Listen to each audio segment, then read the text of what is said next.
You're not separate from the life you dream about. You're already connected to it, entangled with it through the field of consciousness.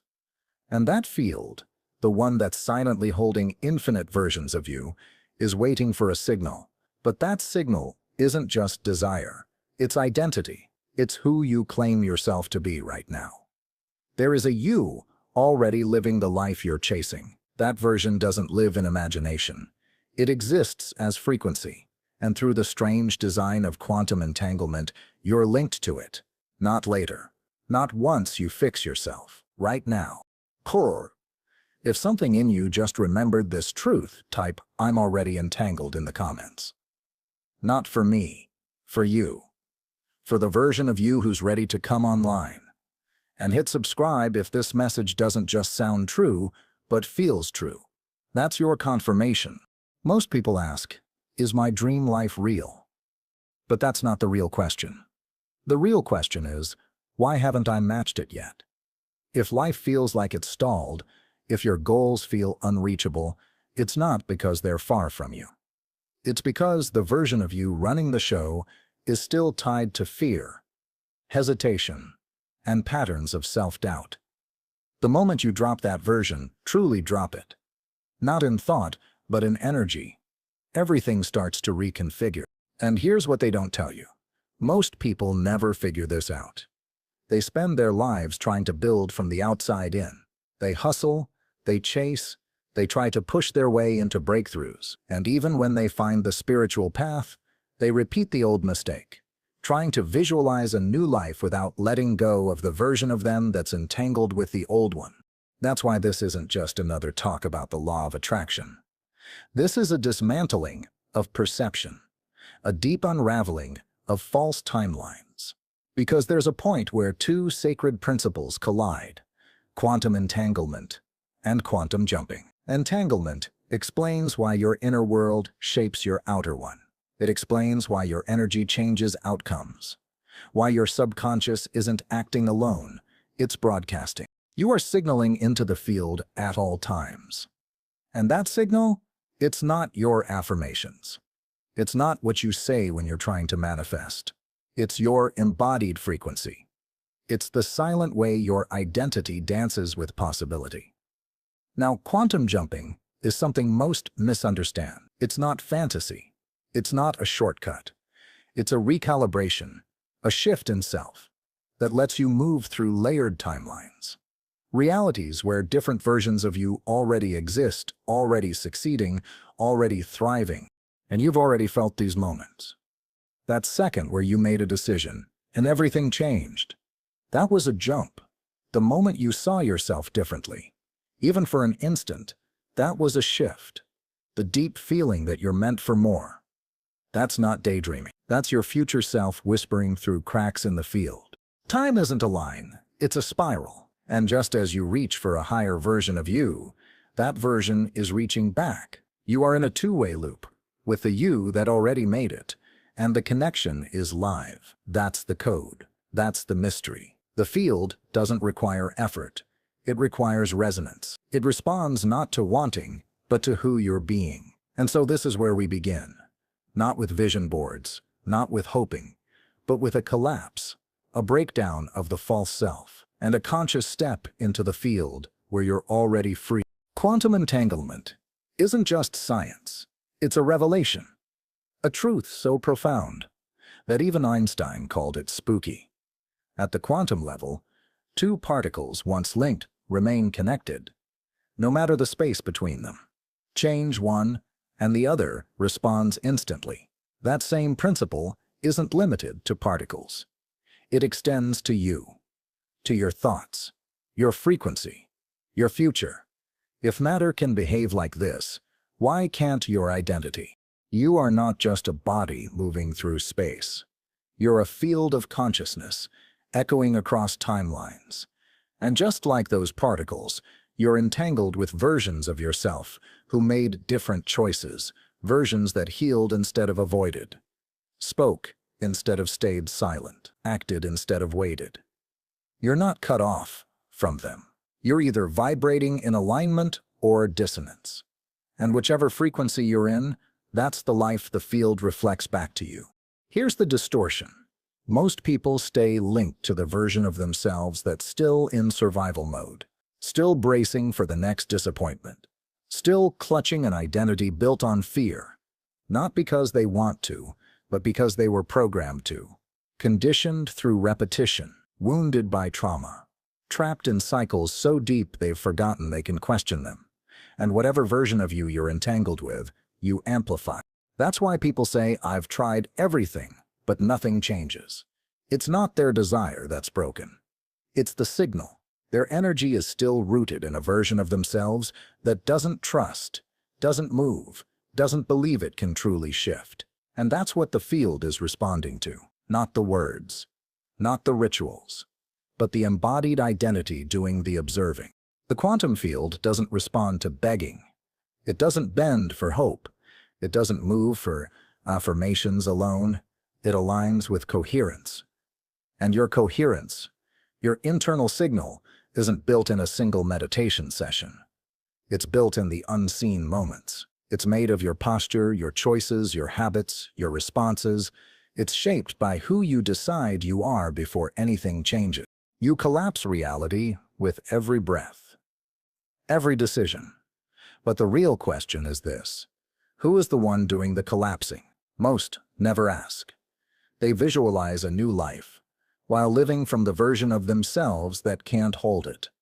And that's why nothing shifts, because jumping doesn't happen by force. It happens by surrender. You don't leap into a new life. You let go of the one you keep reinforcing. The version of you who already lives the life you want, it's not fiction. It's calling. You've felt it in dreams, in sudden moments of clarity, in the whisper of your intuition when the world is silent. That's not imagination. That's overlap. Bleed through. A moment where time bends and you glimpse who you were always becoming. The connection is active. The field is open. But the longer you resist, the louder your old self will scream, and the field will respond to that. The quantum field isn't passive, it's responsive. It's always listening, but not to your words.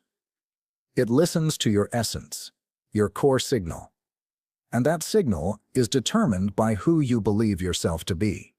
Not for 5 minutes a day, but in the unseen hours when no one is watching. That's the language of the universe. Identity, not intention. Frequency, not force. Most people never update their identity. They ask for change while still acting as if nothing is possible. They speak abundance, but decide from lack. They visualize confidence, but move from fear. And the field listens. It doesn't respond to how much you want something. It mirrors the version of you that's doing the asking. The jump doesn't start with a vision. It begins with a collapse, a sacred unraveling of the self that can't hold your next timeline. That's what no one teaches. Manifestation isn't layering affirmations over a fractured identity. It's not decorating the cage, it's unlocking the door. You have to stop negotiating with the self that was built to survive. That version did its job. It kept you safe, but it cannot carry your future. And as long as you're entangled with it, no amount of scripting or visualizing will matter. The version of you who's healed, clear, bold, that version isn't waiting to be created. It's waiting to be chosen. And sometimes it's pulling on the thread. You feel it in strange ways. Déjà vu, goosebumps, unexpected tears. Those aren't glitches, they're echoes, reminders that another path is active. Another you is alive. And when that version leaks through the cracks of time, it's an invitation to respond as them. Not just dream of them. But here's the truth most ignore. The old self won't go quietly. It will try to pull you back with stories that feel like safety. You'll hear its voice in your thoughts, in your hesitation, in your need for certainty. And if you mistake that voice for truth, you'll collapse the timeline before it stabilizes. The field isn't testing you, it's matching you. Every moment, you're either reinforcing the new signal or reverting to the old. That's why this work is not about pretending everything's fine. It's not spiritual performance. It's radical clarity. When the world doesn't change right away, when the reality around you still looks like the old timeline, that's when the real jump begins. Because that's when you're being asked to act from the new identity before it's validated. That's how coherence is built. This is how you anchor the new field. Not through perfection, but through consistency. Choosing again and again to respond as the version of you that already exists. The one that doesn't tolerate what drains them. The one who doesn't make decisions from fear. And every time you choose them, the quantum field adjusts. Because it has no choice. That's the law. That's the code. The observer creates the outcome. You are the observer. And the observer is the key. Most people don't realize this because they think they are their personality, their history, their habits. But all of those are code, programs written by repetition, emotion, and belief. What they forget is that the observer chooses the code. You can reboot the system at any time, not by force, but by alignment. The jump doesn't begin when you act differently. It begins when you observe from a different identity. It's not about escaping the old self. It's about dissolving it. And to dissolve it, you have to face it. You don't run from the outdated version of you. You witness it. You let it be seen, because shadows don't vanish through resistance. They vanish through light. So don't start with visualization. Don't chant. Don't close your eyes and imagine something far away. Not yet. That's how the old self tries to escape. But this isn't about escape. It's about reclaiming. And reclaiming begins with one thing: presence. Sit still and ask yourself, who is the version of me currently choosing this life? What are their assumptions? What beliefs do they worship in silence? You'll feel it, not just in thoughts, but in the body. A tightness in the throat. A weight on the chest. That's not random. That's the residue of the observer you've been collapsing reality through. And now you must decide, are you willing to let that version go? Not improve it, not evolve it, let it die. Because a jump isn't a leap, it's a funeral. It's the sacred death of the self that can't hold the next level of your life. Most people don't make the jump because they fear that letting go of who they were means becoming nothing. But it's not becoming nothing. It's becoming clear. And clarity always feels empty at first, because the noise is gone. The familiar struggle, the self-doubt, the anxiety, all of it quiets. And without that noise, many run back to the chaos, mistaking it for aliveness. But now, you choose differently. You collapse the old, not through violence, but through grace. Step 1. Witness. Let the old self be seen, without judgment. Step 2. Sever. Speak this truth. This is no longer who I am. I release this version. I collapse this observer. And when resistance comes, remember, it's not you, it's the echo of what no longer fits. Then comes step 3. Choose. With the field clear, choose the new identity. Don't just imagine it, embody it. Walk like them. Decide like them. Breathe like they've already won. And ask yourself this: what would that version of me never tolerate again? Then stop tolerating it. Not tomorrow, now. That's coherence. That's entanglement. That's how reality begins to shift. The moment you collapse the old self and step into the frequency of the new, the shift begins. It's subtle, not theatrical.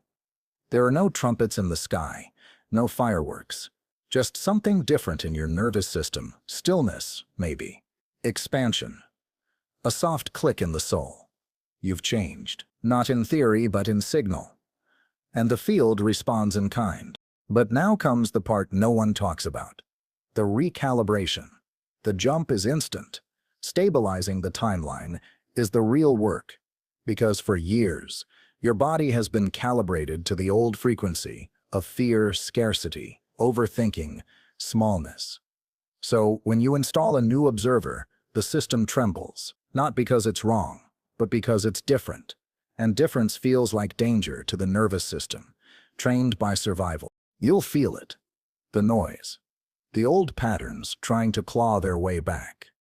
You might find yourself flooded with emotion, tempted to doubt the leap you just made. That doesn't mean you failed. It means the old code is glitching, like a radio station changing frequencies. You'll hear static, ghost thoughts, phantom identities asking for one last breath. Let them pass. This is not a breakdown. This is the residue release. The people around you may shift too. Some conversations won't land, some relationships may crack.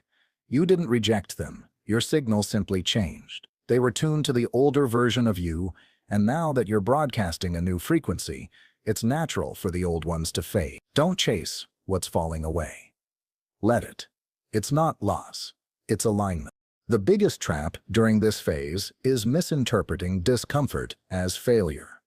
But discomfort is confirmation. It's a sign that the old self no longer fits, that the identity loop you've been in is cracking open. And that's where most people undo the jump. They collapse back, not because they weren't ready, but because they mistook the noise for truth. They forgot that every leap scrambles the code before it stabilizes. So how do you hold your new position? You anchor, not through fake positivity, not through spiritual bypassing, but through response. You respond to life as your highest self, even when the world hasn't caught up yet. You speak from your new identity. You breathe like the new version. You move with the calm certainty that what's yours is already sinking. And here's the mystery most miss. The universe doesn't reward force.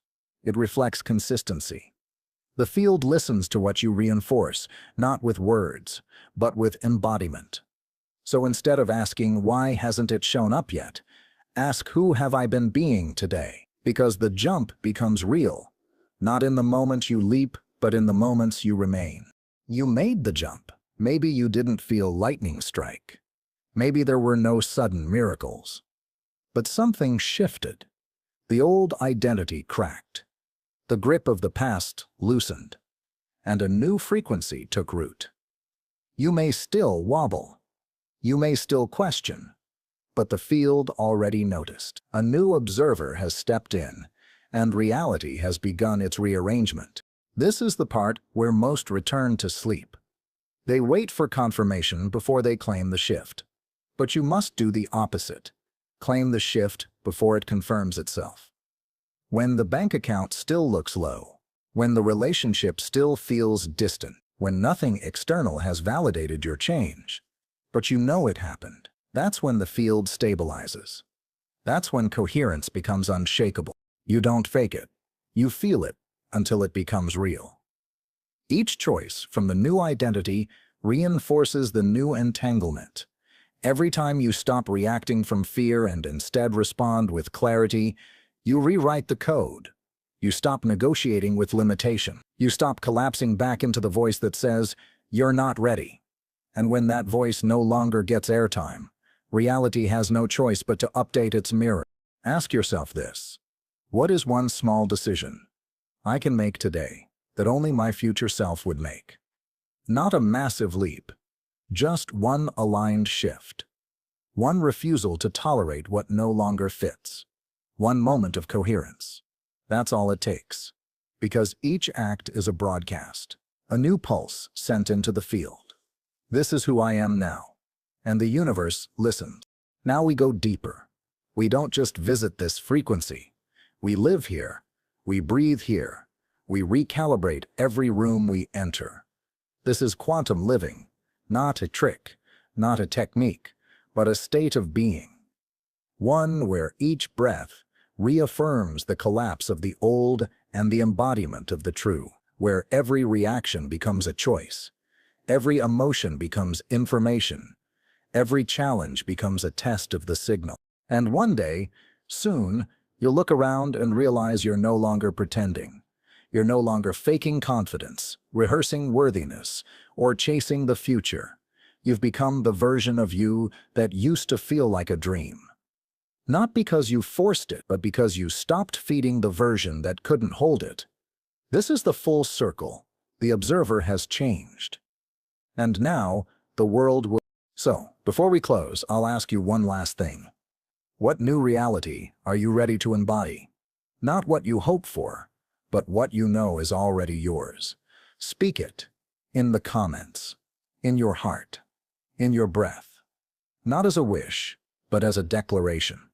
Because the field is listening. And when you name your reality from truth, not desperation, the signal gets clear, the veil thins, and the quantum responds. You're not waiting anymore. You're remembering. You're realigning. You're returning to the version of you that always existed beyond time. The dream was never out of reach. The path was never blocked. The entanglement was always alive. You just stopped pretending it wasn't. Now live as if it's already yours. Because when it becomes normal, it becomes real.